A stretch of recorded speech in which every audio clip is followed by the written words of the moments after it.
फडणवीस का महाराष्ट्र की राजनीति में उदय हर किसी को चकित करता है।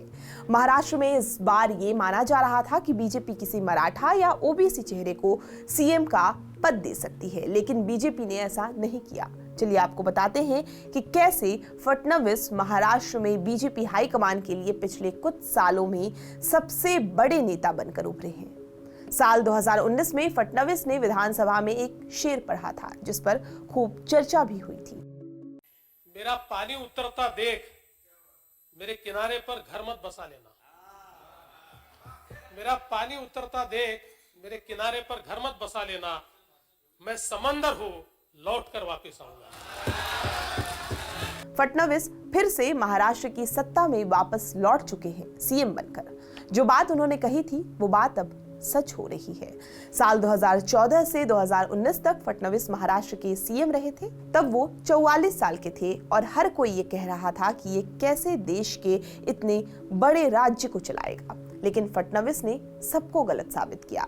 इस बार पीएम मोदी एक चुनावी सभा में ये कहते दिखे कि फडणवीस महाराष्ट्र के लिए नागपुर का दिया एक बड़ा गिफ्ट है। पीएम ने पहले ही इशारा कर दिया था कि फडणवीस ही बीजेपी से सीएम पद के दावेदार हैं।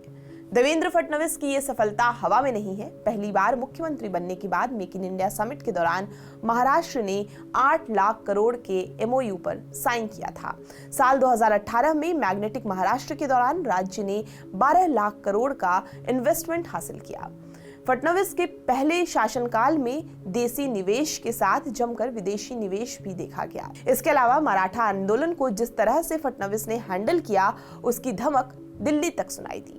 2019 के विधानसभा चुनाव के बाद उद्धव बीजेपी से अलग हो गए, जबकि बहुमत शिवसेना और बीजेपी गठबंधन को मिला था और एक बार फिर सीएम चेहरा फडणवीस ही थे।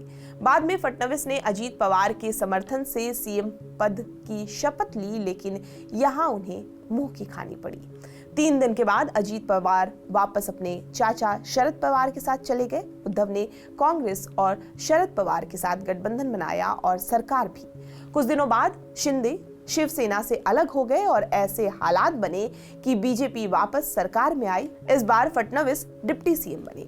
राजनीति में ऐसा कम ही देखने को मिलता है, लेकिन फडणवीस ने बीजेपी की सरकार बनाने पर ध्यान दिया, खुद के स्वार्थ को पीछे रखा।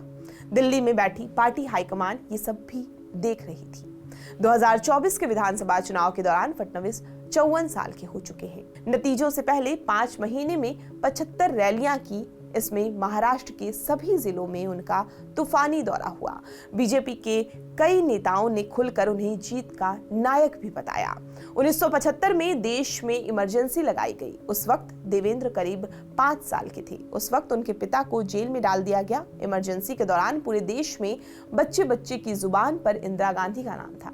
ऐसे में देवेंद्र फडणवीस को भी इंदिरा गांधी का नाम पता चला था, लेकिन पिता को जेल भेजे जाने की वजह से वो इंदिरा गांधी के नाम से नफरत करने लगे। टाइम्स ऑफ इंडिया की एक खबर की माने तो फडणवीस के पिता गंगाधर फडणवीस ने अपने बेटे का दाखिला नागपुर के इंदिरा कॉन्वेंट स्कूल में करवाया था। ये एक अच्छा स्कूल है, लेकिन देवेंद्र फडणवीस की बचपन की यादें ऐसी थी कि वो इंदिरा नाम पसंद नहीं करते थे। इस कारण उन्होंने इंदिरा कॉन्वेंट स्कूल में पढ़ाई करने से मना कर दिया। उनकी जिद के आगे परिवार को भी झुकना पड़ा और उनका दाखिला शहर के ही एक दूसरे स्कूल सरस्वती विद्यालय में करवाया गया। फिर सरस्वती विद्यालय से ही उन्होंने सीनियर सेकेंडरी स्कूल की परीक्षा पास की। फिर उन्होंने नागपुर से ही लॉ की डिग्री हासिल की। फडणवीस को नजदीक से जानने वालों का मानना है कि देवेंद्र हर किसी के दोस्त हैं। उन्होंने कभी कोई नियम नहीं तोड़े। उनकी सबसे अच्छी बात यह है कि वो हर तरह के लोगों के साथ घुल मिल जाते हैं। जहां 22 साल की उम्र में ज्यादातर लड़के करियर और बाकी चीजों के बारे में सोचते हैं, वहीं फडणवीस इस उम्र में पार्षद बन चुके थे। सच तो ये है कि फडणवीस ने शुरू से ही राजनीति की तपस्या की है। शायद इसीलिए महाराष्ट्र की राजनीति में बड़े बड़े दिग्गजों के बीच भी अपनी पहचान बनाने में कामयाब रहे हैं। देवेंद्र फडणवीस जब 17 साल के थे, उनके पिता का निधन हो गया था। फडणवीस नागपुर से आते हैं। शुरुआत से आरएसएस और एबीवीपी से जुड़े हैं। 27 साल की उम्र में नागपुर के मेयर बन गए थे। साल 1999 में पहली बार विधानसभा चुनाव लड़ा और तब से लगातार 6 बार महाराष्ट्र विधानसभा पहुंचे हैं।